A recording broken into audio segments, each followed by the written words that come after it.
Buenas tardes, mi nombre es Alejandro Benítez, estudiante de séptimo semestre de Administración Pública. El día de hoy les hablaré sobre movimientos sociales, tema correspondiente a la asignatura de Problemática Pública Colombiana. La presentación la divido en tres partes. Una primera, una definición sobre lo que son los movimientos sociales y un breve recuento histórico de los movimientos sociales durante el siglo XX y siglo XIX.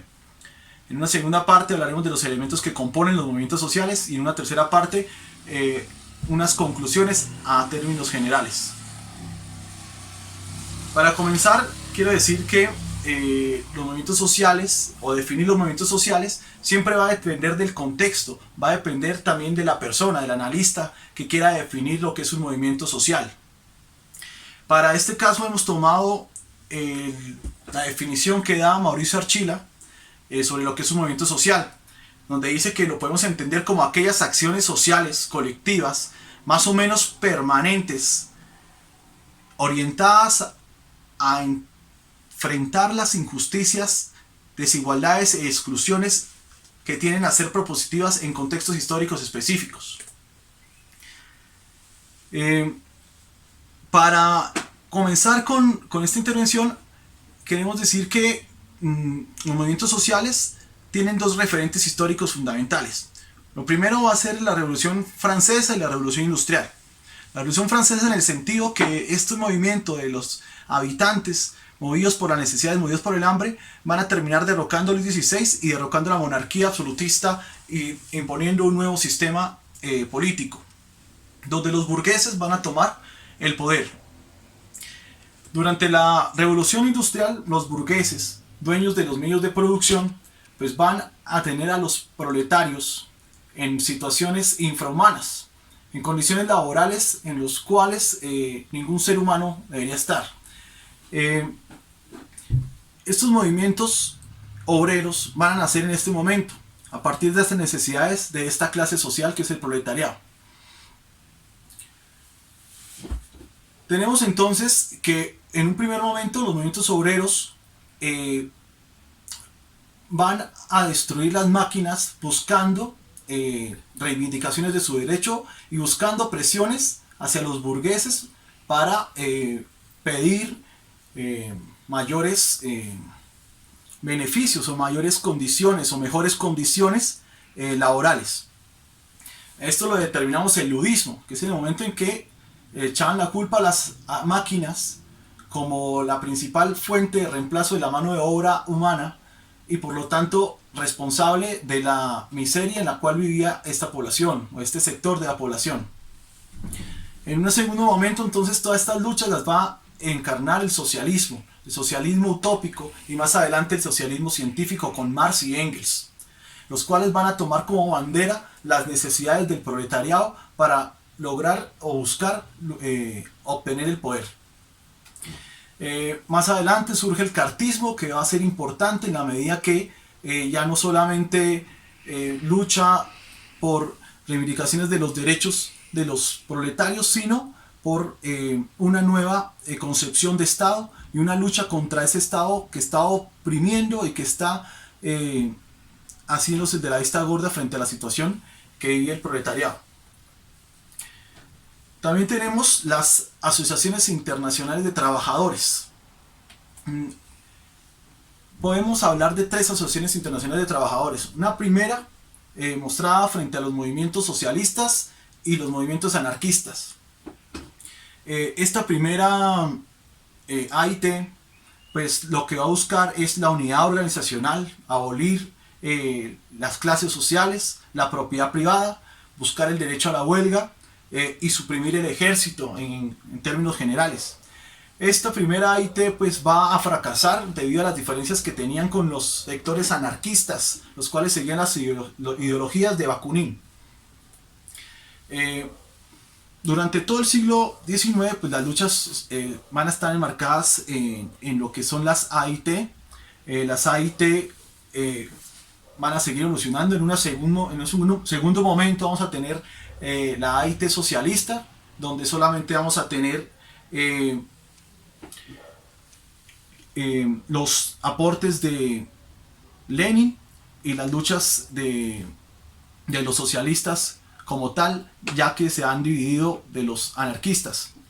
Y la tercera AIT, pues enmarcadas en el triunfo de la revolución bolchevique en 1917 y la consecución de un Estado socialista como fue la URSS.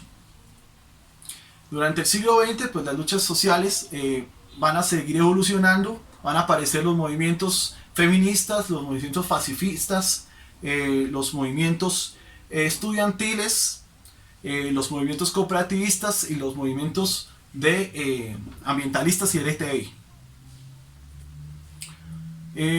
A finales del siglo XX y comienzo del siglo XIX, pues la era digital va a tener unas transformaciones dentro de los movimientos sociales.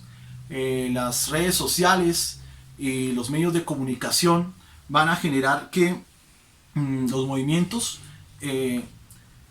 tengan unas transformaciones. Ya no va a ser necesario tener que salir a las calles, marchar, hacer mitines, todas estas cuestiones simbólicas que primaron durante el siglo XX, sino que ya simplemente va a estar a la mano de una foto, va a estar a la mano del celular. Se pueden generar movimientos sociales dentro de las redes sociales y pues la mayor arma va a ser la tecnología, lo que van a tener los mayores movimientos sociales para visibilizar las necesidades y para mostrar al mundo todas las situaciones de injusticia y desigualdad en las que viven algunos sectores de la población. En Colombia, durante todo el siglo XX, el movimiento obrero, los movimientos campesinos, los movimientos indígenas fueron oprimidos. Sin embargo, hay unos intentos de organización y hay unas luchas, pero también van a haber hechos trágicos para la historia de Colombia, como es la masacre de las bananeras. En 1928, en Ciénaga Magdalena, la muerte de unos trabajadores que luchaban en contra de las condiciones laborales en las que tenía la United Fruit Company frente a la situación de salud, de educación, las situaciones de miseria que vivían sus trabajadores. En medio de esa lucha, pues el Estado va a ponerse a favor de la transnacional, multinacional, y va a masacrar a cientos de trabajadores colombianos. Más adelante, pues Jorge Gaitán va a encarnar todas estas necesidades que sufre el pueblo proletario, pero también pues va a ser asesinado. En medio de esto pues ya venían surgiendo las ligas campesinas, los indígenas se estaban organizando, van a surgir guerrillas más adelante como la del Quintín Lame, guerrillas indígenas, guerrillas campesinas como las FARC hacia 1964, y durante la década de los 60 pues con este impulso que han tenido la revolución cubana y más adelante la revolución sandinista, pues las guerrillas latinoamericanas van a tomar más fuerza y van a tomar las banderas de los movimientos sociales en cierta manera. Aquí en Colombia pues los movimientos sociales nunca han sido de una organización fuerte debido a la cantidad de hechos violentos que ha vivido Colombia. La violencia ha sido uno de los elementos que no ha permitido que se consolide los movimientos sociales en Colombia. La discriminación, la estigmatización, la muerte de líderes sociales, pues limitan mucho la formación de estos movimientos sociales. En la actualidad pues tenemos que los movimientos sociales en Colombia luchan pues por la mayor distribución de la riqueza. Vemos que en Colombia el PIB aumenta, pero la desigualdad también aumenta. La lucha por el medio ambiente, la lucha por los derechos de tercera generación, la lucha por la mayor participación ciudadana en las decisiones administrativas del Estado. Los movimientos sociales se incluyen dentro de la categoría de actores políticos colectivos. Sin embargo, hay que diferenciarse dentro de lo que son partidos políticos y grupos de presión. Más allá que compartan cosas como una relativa estabilidad organizativa, como una comunidad de objetivos e ideas e intereses de sus miembros, como una línea de acción coordinada, organizada, y también comparten finalmente la voluntad de intervención en la política incidiendo en la gestión del conflicto social. Pues estos parecidos, estas semejanzas se pueden dar debido a que los movimientos sociales están en medio de su accionar desde lo civil hacia lo político. Pero es clave diferenciarlos debido a que los movimientos sociales, en especial en Colombia, tienen una débil estructuración orgánica. Su discurso generalmente es temático y transversal. Su ámbito preferencial de intervención, que suele ser la política no convencional. Su orientación hacia el poder, que suele ser conflictiva. Y la naturaleza de recursos, que no suele ser mayoritariamente de carácter material, sino de carácter simbólico.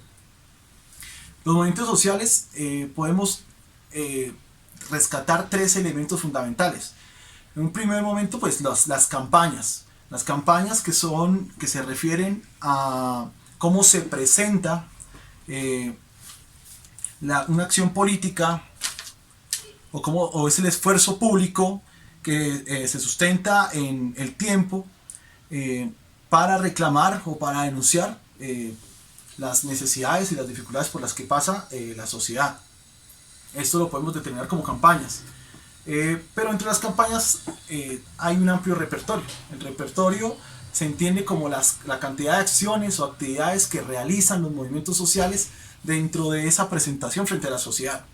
Y por último, pues tenemos las demostraciones de valor, de unidad, de número y de compromiso. Esto se refiere a cómo se muestra el movimiento social como un nosotros frente a la sociedad, como que la lucha es para todos y no solamente para un sector privilegiado o un sector de la población minoritario, sino que es para generar mayor legitimidad. Por último, entonces, presentamos algunas conclusiones en términos generales, acompañados de algunas imágenes de fondo.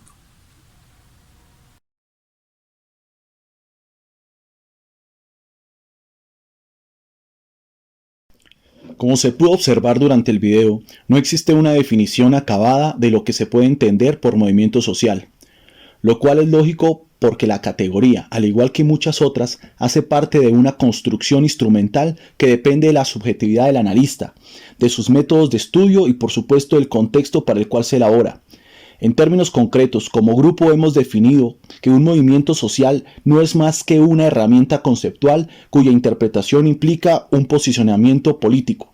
Por lo tanto, las movilizaciones sociales en sí sintetizan la conjugación de múltiples acciones colectivas en continua tensión y redefinición, orientadas al cambio social y llevadas a cabo por sujetos que corrientemente no tienen acceso a las decisiones políticas, que operan particularmente mediante variados procesos desde el ámbito civil hasta el ámbito político. Por lo tanto, dado que los fenómenos de movilización masiva son, entre su amplio espectro de posibles connotaciones, sistemas de múltiples procesos en permanente constitución y cambio, que no se manifiestan de una forma única y definitoria, a la hora de examinarlos siempre será prudente abordar desde los aportes de los filósofos pragmatistas y conceder primacía al valor práctico de las acciones colectivas y subyacentes a los momentos visibles de la movilización. Para la situación de las movilizaciones en Colombia podemos afirmar que los movimientos sociales han incorporado nuevas actividades que han tenido un efecto positivo en la reivindicación de los derechos. Son movimientos que han ido madurando, ya no solo privilegian la acción directa de movilizar o de denunciar, sino que también utilizan recursos jurídicos de cabildeo internacional y de divulgación en los grandes medios, buscando que sus intereses también sean escuchados. Ejemplos claros son la resistencia de los movimientos a los proyectos mineros del páramo de Santurbán. Como una tercera conclusión, se observa que los movimientos sociales más importantes de la última década ha sido el movimiento de víctimas. Hace una década, la gran parte de la ciudadanía desconocía la magnitud del sufrimiento que vivían las víctimas del conflicto armado. La sociedad colombiana urbana ha empezado a saber que hay víctimas y reconoce la importancia de que se reivindiquen sus derechos. Podemos concluir que los movimientos sociales son fundamentales para visibilizar las diferentes problemáticas que viven algunos lugares y sectores de la población colombiana. En otro momento podemos concluir que las movilizaciones sociales son instrumento esencial para devolver la voz a los que se les ha arrancado de forma violenta, a los que no alzan su voz por miedo. Los movimientos sociales han de visibilizar lo que sucede en Colombia. Han sido importantes en la formulación de exigencias concretas al gobierno con el resultado de frenar proyectos legislativos que van en detrimento de los derechos de los pueblos y los derechos ambientales y reunir a diversas comunidades. Como una última conclusión, históricamente en Colombia, el conflicto armado, la presencia de actores armados y la violencia no han permitido que Colombia haya tenido una tradición de organización ni de movilización social fuerte. En Colombia hay todavía mucha gente que teme salir a las calles, hay todavía mucha gente que tiene miedo a expresar sus pensamientos. Uno de los retos más importantes son las presiones, amenazas, asesinatos, estigmatizaciones que tienen que enfrentar los líderes e integrantes de las organizaciones defensoras de los derechos humanos.